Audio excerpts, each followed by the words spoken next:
Iniimbestigahan na ng Department of the Interior and Local Government ang mga lokal na opisyal na wala sa bansa na manalasa ang bagyong Tino at Uwan.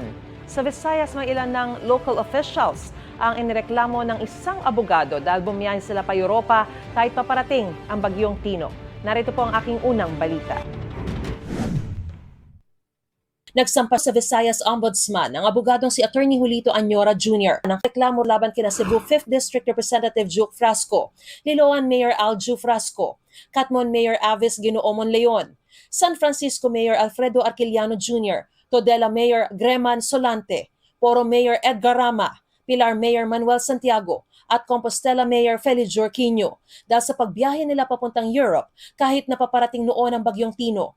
Ang isinampalaban sa kanila, paglabag sa RA 1319 o Anti-Graft and Corrupt Practices Act, RA 6713 o Code of Conduct and Ethical Standards for Public Officials and Employees, RA 7160 o Local Government Code, at RA 10121 o Philippine Disaster Risk Reduction and Management Act of 2010. I'm not in any manner connected to any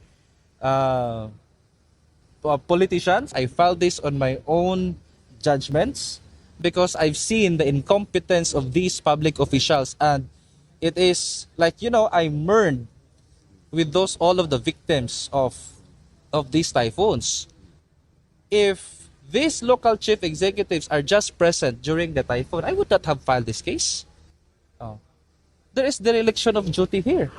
Sa pahayag naman ni Congressman Frasco, ang reklamo raw ay batay sa erroneous assumptions o mali-maling paniniwala. Authorized official mission daw ang kanyang pagbiyahe sa London bilang bahagi ng delegasyon ng World Travel Market at aprobado ng House Speaker sa pamamagitan ng Secretary General. Nang malaman daw niya ang matinding pagbaha sa Cebu, ay agad din daw siyang gumawa ng hakbang para makabalik agad sa Pilipinas. Ayon kay Frasco, aprobado ng Cebu Governor ang travel authority ng iba pang opisyal. Sinusubukan pa ng GMA Integrated News na makuha ang panig ng iba pang inirereklamo. Ang Department of the Interior and Local Government o DILG, pinaiimbestigahan ng mga lokal na opisyal na lumabas ng bansa noong kasagsagan ng pananalasa ng bagyong Tino at Uwan. Ayon naman kay Palace Press Officer Claire Castro, hindi nagustuhan ng Pangulo na wala ang mga opisyal sa panahon ng kalamidad. Unang-una sa Pangulo, hindi po niya gusto to. Hindi niya po gusto na ang mga liderato ay chill lang. So dapat ang trabaho ay para sa taong bayan.